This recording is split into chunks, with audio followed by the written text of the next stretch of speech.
Yo, what's up everyone? Welcome back to another video.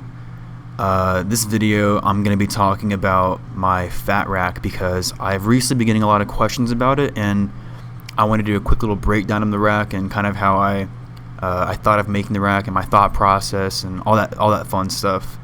I'm going to start the video by saying that I have a Patreon, and so if you want to support me and pick up the rack for $10, you can do that. I'll leave links in the description below.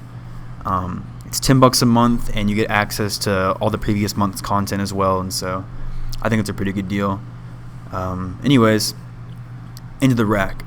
So I just have this pretty basic serum sound right here. It just sounds kind of poopy, a little womp sound. And then I have the Phat rack, and so I'm gonna turn it on real fast. Yeah, it's much fatter now. Basically, the whole premise of this rack is for me to have a convenient and fast way of making my sounds a lot beefier, and making them sound like give them my own kind of Eli Derp sound quality to them, and while at the same time, just I don't know, being simple and easy to use. And so here's all the effects in here.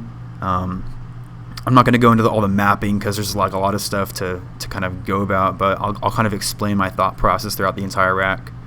And so I think the best way to do this is just to make a blank MIDI channel and add a blank serum and add a blank Phat rack. So there are some plugins in the rack. If you notice, I open it up, it opens up M Turbo Reverb, M Saturator, and Disperser. So if you get the rack and it's not working properly, you might be missing those plugins. The Melda plugins come in clutch, especially for this kind of stuff, and so yeah. Anyways, the main knob here, this amount knob, kind of controls everything in the rack. It just kind of controls the dry wet of all the effects. So like it controls the dry wet of this OTT here, this saturator here. It kind of just controls the drive, all the kind of general stuff. But the first effect that's actually in the rack is distortion, and so I put distortion first because whenever I'm making basses and I'm not using a rack to process sounds, I'm always adding saturator first. It's just a habit of mine. I use it to turn the sound up, make it louder, pretty much. And this distortion knob is controlled, or this distortion rack is controlled by this one knob right here called dist for distortion. For distortion. Bleh. In here, there's an overdrive and a saturator, and all this is really doing is just kind of clipping the sound. If I put like a sub on it, you'll notice it better.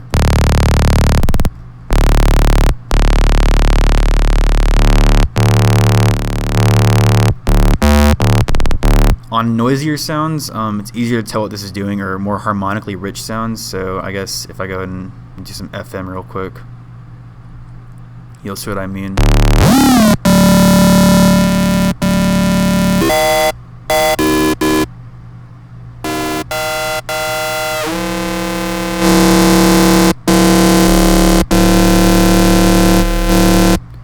Basically kind of just adds a nice bit of clipping saturation to the sound. You know, you get the gist. That's pretty cool. And then the overdrive, I like overdrive because it's really good at just really distorting sounds. If you use it in tiny quality, but if you use it like in tiny amounts, it sounds really nice. Same with saturator. This bass knob, actually this bass knob affects the amount of distortion that will go on the low end. So in saturator, if this is at 0, it's going to saturate the entire sound equally. If the bass knob is turned up, it's going to affect the low frequencies of the sound more. If it's turned down, it's going to affect the low frequencies less. And so that's kind of a useful little tip if you're using the bass knob, and if you weren't sure it did. Yeah. After that, we got the Eli Derp OTT. This isn't really special, honestly. I kind of just took an OTT and changed some of the settings up and then slapped my name on it for fun. It just kind of does this to the sound, really. Oh, oops. I don't know. I guess I just here comparing it to the actual original OTT. Hang on, let's see. I kind of just changed the ratio going on here a bit more, and the attack and release and all those kind of settings a bit more. You get the gist. Fun stuff. And then after that, I have this EQ8. And so the EQs in this rack are really important because a lot of the time when I'm making a sound, I always forget to EQ before processing. I don't realize how much of an effect that actually has to the sound. And so along the rack, I added some EQs to clean the sound up a bit in places. And so all this does is just cut out some of the low mids where some of those muddy frequencies might occur when you're making a sound. I'll get more into cleaning up sounds in a minute or two in this rack. After that, there's this disperser, which is controlled by the yummy knob. This kind of just changes the mix of the disperser. It makes the sound squishy and yummy. That's why I called it the yummy knob. After that, we got two more saturators, which are being controlled again by the amount knob. And so this one is kind of super clippy, or kind of just affecting the low end a bit more. And then this one is just turn the sound up. Actually, whenever I open up a saturator, the default preset is going to be set to drive at 10 decibels up, because I always just use saturator to make sounds louder. That's kind of like my go-to thing. So yeah. Next up, we got this tone EQ rack. Now the tone thing, this is super crucial to the rack. Basically in this rack, or whenever, I guess I'll do my best to explain what this does. It's just a bit of a mid-side EQ, and it just cleans up the sound, the signal a bit more. So here's a good example is actually using it on this sound. And so if I just turn the tone knob off, it's gonna sound super muddy and kind of messy in the low mids. And whenever I turn this knob back up, the lows are tighter, the mids are crisper, my bad. And so overall just kind of tightens the sound up, makes it sound nicer. And of course you can dial it in case there's too much going on, all that fun stuff.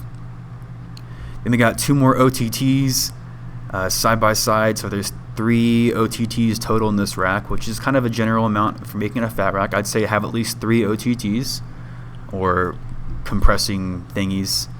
There's this EQ to clean the sound up a bit more in the 4 kilohertz range and the low mids again.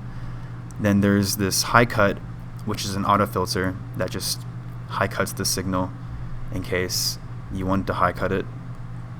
And then the M saturator and M turbo reverb. M saturator is for push, this push knob. Basically, I used M saturator over just saturator here because what saturator does, if you drive it with like a lot of drive, and then here I'll just find a random sound to put in here. If I were to freeze this channel with that driven up all the way and soft clip turned on, you'll notice that it's not completely at like 0. I mean, I can turn this up more and get that to right to the very top there, but the soft clip on saturated for some reason stops that from happening. And so if I do the same thing again with the M saturator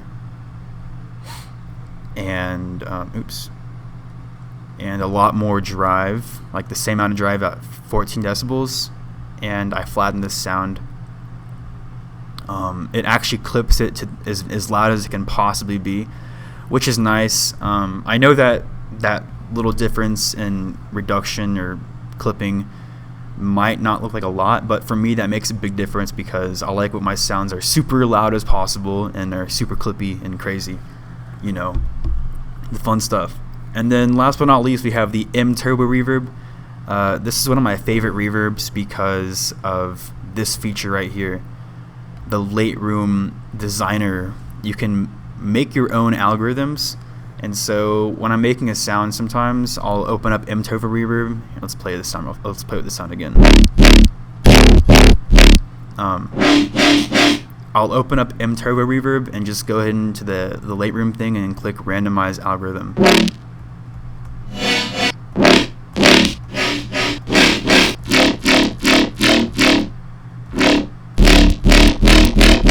Like it's basically just infinite reverb. infinite different kinds of reverb algorithms, and you can make your own too. There's an entire syntax they have. It's just a lot of stuff. So I mean, if you ever want to make your own reverbs and get into that, you can. But yeah, that's kind of the entire gist of this Phat rack. Might seem crazy, but it's actually pretty simple.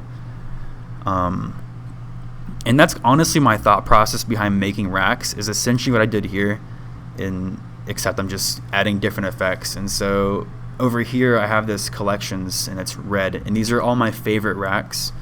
The way I organize this is I have people's names for which rack is whose. These are all mine. I didn't name them because, you know, that's just, yeah. But these are the kind of the best ones that I like the most. And I have people's names on them in case I'm streaming or something and people are like, oh, what rack is that? Then the credit can go to the original author of that rack. So yeah, pretty sick. I guess I can go through this. I guess I can open up some of these racks and go through them. They're not that crazy interesting or anything, but I think they're pretty sick, pretty useful. We got the corpus grain.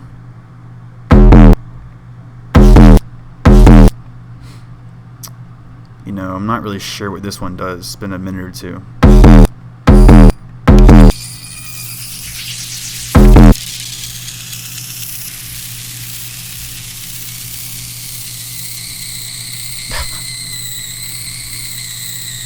Yeah, I'm not really sure what this does.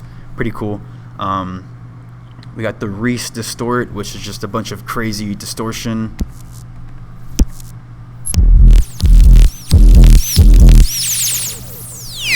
Okay, that was loud, my bad.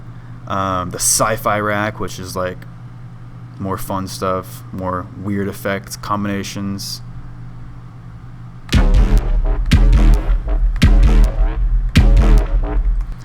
But yeah, I mean, I just save racks that sound cool so that I can use them later in songs whenever I want to add a bit of a crazy sound or make a similar sound like I did before.